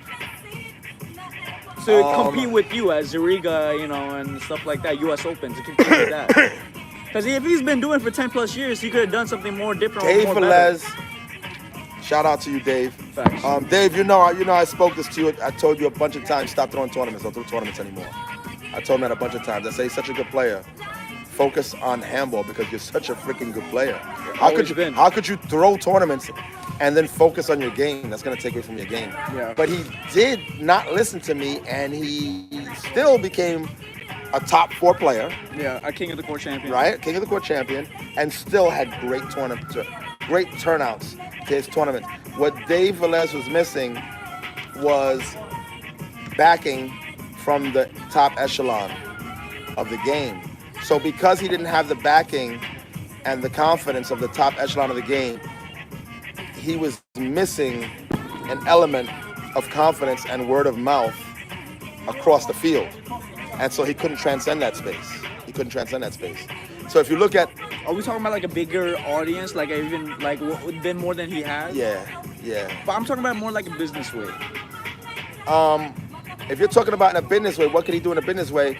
That goes to his because his YouTube page payouts. probably has like 3K subscribers. No, I'm not talking YouTube. I'm not talking Right. viewers. I'm talking about participation. Okay. I'm not talking YouTube. You may be saying following and you're thinking internet. I'm not talking internet. Well, I'm really thinking about like Right. as an organization making money, like a business type of thing. Like what you're doing. You're a businessman who's a handball businessman in a way. Yeah. Yeah. Well, I am in the business of handball. I own 2 facilities. Right. So I'm directly. You're I'm at the foundation and at the core of it all. I own Long Island and the Bronx, right? That's handball. Yeah. That's handball. I own an entire season. I own the winter. Exactly, and not only that, you grew a generation, and you also have businesses. Exactly, that's what I'm saying. Yeah. But maybe he could have opened up a brick and mortar business type somehow, throwing these events, making money somehow throwing these. Like, how could he have made more money throwing these events, not just throw a pot event? All right, so because I guess mostly all his tournaments were pot events. No? They were. Yeah, exactly. They were. Dave Velez got respect for his honest payouts, right? He gave out 100% or something close to that. So he got respect for how he executed his program, right? Yeah. And then you got guys interfering with his program and trying to partner up with him. Yeah, sometimes it didn't go too well. Yeah, it doesn't pan out. And that happened, with Tony Toka too. Tony Toka's in a situation where he started off, same thing, no skin in the game, and then but he didn't have a great reputation. People saying he pocketed the money and I'm never playing in this again. Tony Toka's always like, I'm not throwing ever again. I'm not throwing an event ever again. Right? Rest in peace to Tony. Yeah. But you have to love something, right? And love is like bordering on insanity, right? It doesn't make sense. Yeah. You go through these disappointments and challenges, and it's for you. You're not really making anything. It's not really substantial. Nothing, right? Why should I keep doing this? That's what I'm saying. Right? But it's close to insanity. Yeah. It's the love. Yeah. Right? That's the human element, right? Yeah. So after a while, Tony Tucker just kind of calmed down, and he started doing the right thing with his program, right? And he started kind of being, okay, now people are able to account for where the money's going, and they don't have to question it anymore. After a few years, nobody had to question it anymore. Okay. Right? But Tony Tucker was doing a whole lot of smoke and mirrors. Okay. Right? And then he kind of started getting solid ground. Too, he started getting solid ground. He started going on solid ground, right? He was a car salesman. Yeah. He was a car salesman, right? Right, so the consistency started to gain real traction, right? Now, he didn't have vision, and his lack thereof, which he's a better example more so than Dave Velez, right? Because Dave Velez doesn't have vision either, right? But that's what I'm trying to get at, right? Neither one of these guys have vision, right? They're not business-minded. They're not. Right? So to be business-minded, you see business in everything you look at, right? So me, when, as an example, right? Not to say that I'm a businessman, but to speak on a business mind, I'm not a sports fan at all. So when I'm watching at my friend's house a baseball game, a basketball game more so. Right. That's why I you don't- notice other things rather than I the don't game when care you went to nothing go watch about the game. I don't care a damn thing You was about the paying game. attention to everything I'm else. paying attention about everything business related, whether it's the fight, whether it's the argument. The fight means you're going to talk about it in the news. Yeah. You're going to get more attention, right? You're going to get more traction. The gear, the color of the gear, the corporate sponsorships, the LEDs that are playing, the advances, and the branding, because everybody loves branding now. Branding is noticeable now. UFC is a good brand, Yeah. right? So branding is a big deal now, right? Absolutely, So, so I'm looking at all that, Yeah. right? And the sport is just a product that's being packaged and sold. They're not looking at that, right? So I went maybe like 3 months ago because I'm going to be opening up a whole bunch of indoor handball facilities, right? I'm opening up another Even one. on top of what you already Yeah, have? yeah, yeah, God yeah. I'm going to be opening up in New Jersey, in Queens, and in Brooklyn, and possibly another one in Long Island, right? And not that handball can sustain that, because it cannot. Handball's a terrible business.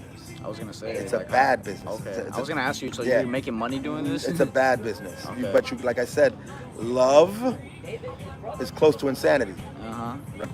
A handball facility cannot take competition from another handball facility. One of them has to go out of business. There's not enough handball activity to support it in New York City. There's not enough, right? And then the demographic, the clientele for handball is actually guys that don't have money, complain about spending money, and try not to spend money, right? So everything working against you. I could have got into squash, I'd be good. I could have got into pickleball, and I'd be really good, right? Pickleball, I would have, forget it. You got tons of pickleball places. Imagine you just turned Zurika into pickleball courts right now. Yeah, tons of, you do pickleball, you're good. You're good, you're set. Yeah. Until the fad wears off, you're good. Handball, you're just basically breaking up a crowd and dividing the crowd. You know what I mean? So from your 200 players, now it's 100 here, 100 there, but now you got 2 rents instead of 1. You see what I'm saying? So it's a terrible, terrible fucking business, right? Excuse the French. But I have vision and I have a plan for what I intend to do. Now that's at the brick and mortar stage, right? And how I intend to like approach the sport, right? Now you're saying Dave Velez, you're saying Tony Toka, right? That stuff. What could they do? Because they're not in the brick and mortar business, right? And they wouldn't be able to, because if you are throwing pop tournaments because you can't take a loss, because you can't commit. Imagine what it is to sacrifice everything you have for a handball business. And if somebody opens one up, you're out of business. One of you guys is going out of business. And the one that stays, when somebody else opens up, that guy's going out of business. Right? Absolutely. Can you handle those losses and stay in business?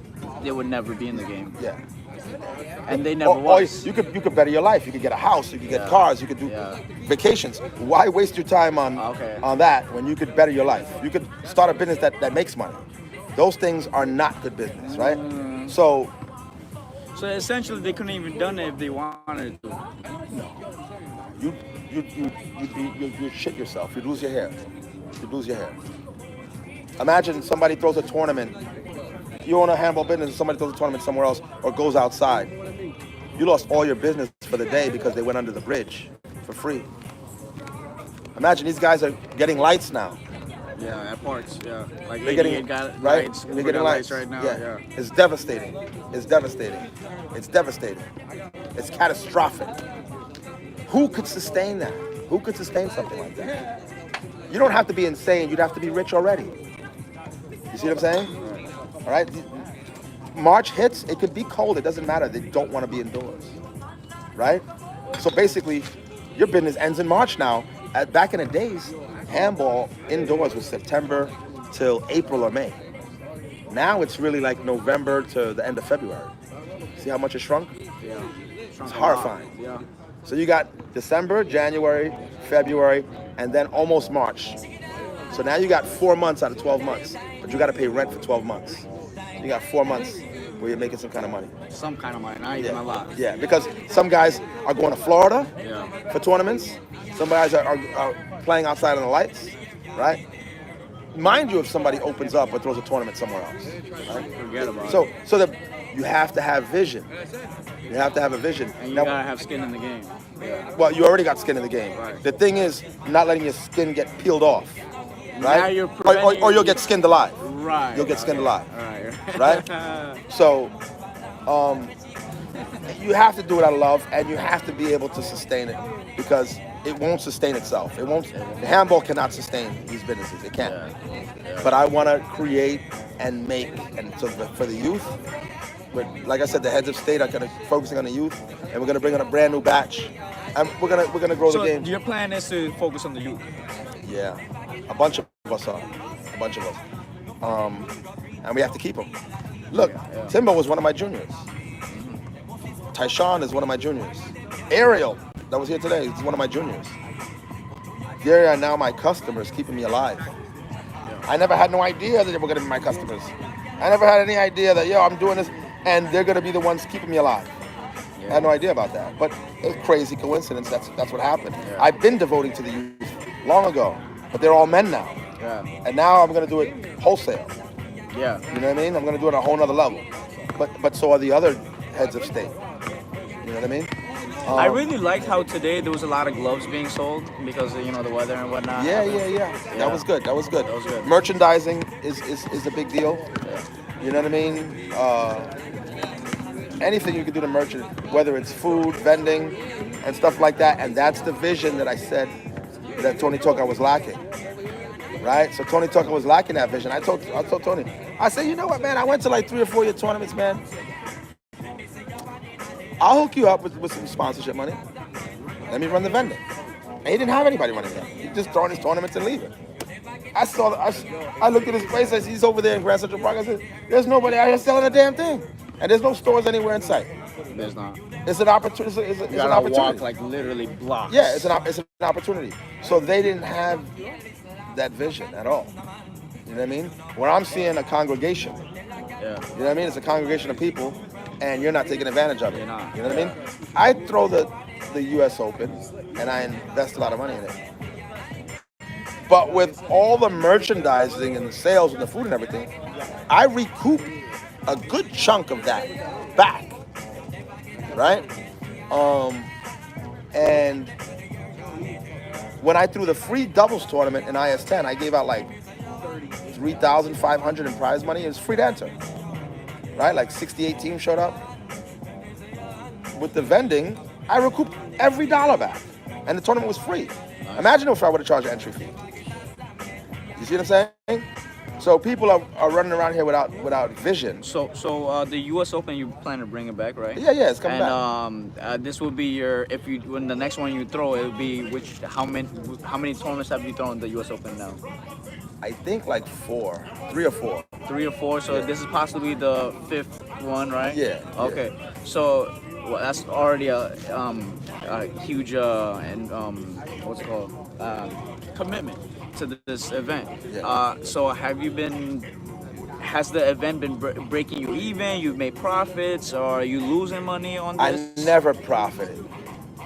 You're looking at near break evens or like 70% in and 30% loss, which I'm fine with. And you're making this money, whatever money you're making back is through vending, sponsors, and okay, Entry fees. Yeah. Which doesn't custom to a lot, but Yeah.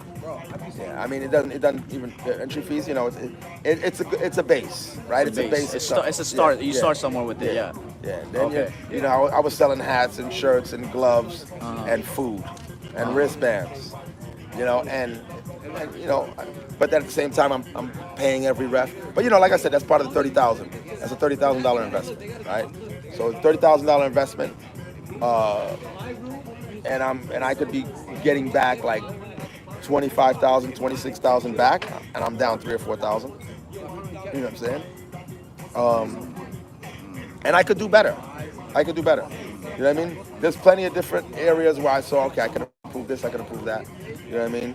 And if I can make it grow, one of the things that hurts it is the live feeds. Live feeds hurts it badly, because so many people are not coming to watch it because they're watching it. So you got this exposure right? And people say, oh, the game is growing because people are watching it. Yes, but it's not tangible, right? You can't hold that, you can't touch that, and You you know can't. what's funny? Before you can't even spend said that, what's funny is that before you even brought up the live stream thing, I was gonna say, so are you gonna start charging live streamers, to live stream the event? No. Oh, charging live streamers. Yeah. Yeah. That was. I got offered that already. I got offered that a few times, but the requests that came to me, I wasn't good with the stipulations that were desired. So I never wanted to pursue it. You know what I mean? But you still let it rock you regardless. Yeah. But I'm not charging them. Right. I'm letting whoever rock. But if you're paying, then you're gonna get special treatment, special privileges, special access. Which were you not ready to accommodate yet? No, I was ready to accommodate it on my end. This is the special treatment. Here's the access that I can give you, right? $500, $1,000. You're gonna give me. I'm gonna give you this particular type of access, and you say okay. Now here's what I want, and then you tell me what you want. And no, I can't provide that. I'm not good with that. So here's what I can give you. You're saying they're not good with it? Or you're saying No, I'm saying I'm not good with some of the requests that they made. Yeah, I'm not good with some of the requests. Right? Can you give me an example? No, maybe? I don't. Okay, gotcha. But but overall, like, I have a permit for the courts. Yeah. Right? That's part of the overhead. Right? I control where everybody is and what I allow in. If I say nobody's even allowed in the court, you can't even come in the court. Right. So if I want to grant you prime real estate as a cameraman right here, I can give you that, and I could say, hey, nobody else can be there but you. Anybody else that wants to record, they can record from the side. That doesn't do anything. I won't even let them be back here. They got to record from the side, which nobody wants to watch it on the internet, right? So I'm going to give you prime, and to me, that's the access I can grant. So do you feel like you would have lost more money if you did something like that, like what Action Bronson did in the last weekend event where he wasn't letting people into the courts and stuff like that, and it prevented maybe, like, he probably got less of an audience because of it, maybe? No, he didn't get less of an audience for it. Whoever showed up, showed up. Nobody even knew. I was there. I don't think there was a lot of people there. I know, but nobody knew that they were going to go through that. So everybody came thinking they were going to be there, and then they found out when they got there that they couldn't be in there. Yeah. So everybody that showed up, and they stayed. Nobody left because, I can't be in the courts, I'm leaving. If they left because it was hot. So goddamn hot. They don't want to be in it, right? So it was just surprising that you would just let it rock like a regular day tournament on the U.S. Open day, even though you had permits and all that other stuff. I don't know if you remember the first year setup or the second year setup. I had grass. I had artificial turf all over the entire. The first three courts when you walk in, not on the street side, but on the basketball side. Okay. I had artificial turf because I wanted to provide a special ambiance, and people love that. I'm bringing that back. I still have the turf, so I'm bringing that back. I'll probably bring that back this year because I might throw a tournament this year, right? And then I have an ideal seating situation for maximum presentation as a package. Remember how you say Peter Pinto wants to use this and like sell it as a package to whatever? People, I have a situation where I want to present it as a package, and I have an ideal situation where ultimately there's bleachers on the left and bleachers on the right, and the show courts in the middle. But are you trying to? Is there a specific person you're trying to present this to? No. I'm gonna be shopping it around with partnerships. Partnerships. I got a few grants before, but they were community grants, and they were nothing for opens. It was just for the youth. Okay. You know what I mean? But I'm gonna be, reaching out to like CBS. I have some resources in CBS Channel 2 that are gonna be able to give me an opportunity to address a potential partnership. I'm good. Yeah, thank you. Right, so to address a potential partnership.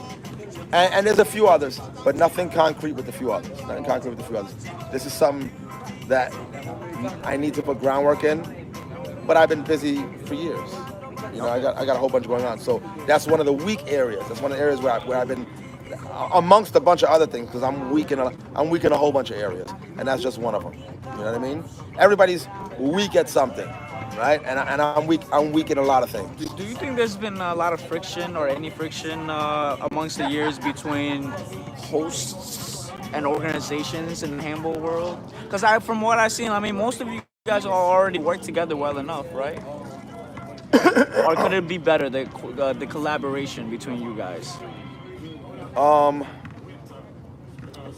When you're talking about like the heads of state, Yeah. we're all good. We're all flowing in the same place. We're in the same river, right? And we do things what we call the old way, right? And in the modern age now, you have tournaments that have names, right? Red Bull and USHA and King of the Court, they have names to these tournaments, right? And so we call those majors. Who throws the gladiators? That's Richie, right? Yeah, Gladiators? Okay. yeah, right. Or the Ballers. Ballers was another one, right? Those were names. Veronica, Sky yeah. Bounce had that. That was a good sponsor at one time. So they were majors. Never really more than 4 majors in 1 year. It's kind of been like we lose 1 and we gain 1, so we still have 4. We gain 2, but we lose 2, so we still have 4, right? So the heads of state, you know, they place their majors on a schedule away from each other. And then, you know, everybody else with the unorganized tournaments and whatever's going on, or smaller tournaments that are not majors, the minors, they'll run their tournaments all around it, blah, blah, blah, blah, blah, blah, blah, blah, all over the place. But then for the most part, those minors don't step on the majors for the most part, right? So now there is some friction now because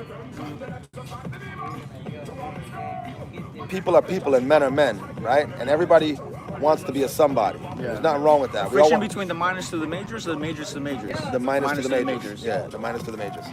Right? So now you got guys that are not ready to commit to anything, but they want a name. Right. And now they want to say, hey, you guys haven't been doing it right. I mean, I don't like your thing, so I'm going to put my thing here. I don't want to pay that much for that. I want to go in here, and I'm not going to risk anything. And it's cheaper, so they'll come here. And so now it's like a disrespect to the majors, right? Absolutely. And it will absolutely hurt the game. It will hurt the game. It will. You know, yeah. Some people are gonna say, hey, yeah, but there's people still playing. It's true. Yeah, there's like people I still said playing, earlier about our right? earlier example. But no. There's an importance behind the projects of the majors because they're putting in a commitment, and if they see it goes good, they'll put in bigger commitments, more commitments, and then it's like a snowball effect. It gets bigger and bigger and bigger. Yeah, because essentially now they're getting more help too. Yeah. Yeah. But now you take the wind out of their sails, Yeah. and it's not worth sailing anymore. Uh-huh. You know what I mean? And now they're just like, I'm gonna quit. Let somebody else do this, and somebody else comes, and they're not experienced, and then it's like, oh shit. Then they find out. There's a lot of people that have money, right? And they say, hey, this little thing, this little sport, you know, I could put some money in here and I could do a big thing, right? Just like I do with the U.S. Open, right? And they think they saved the game. They think they saved the sport. They think they changed something.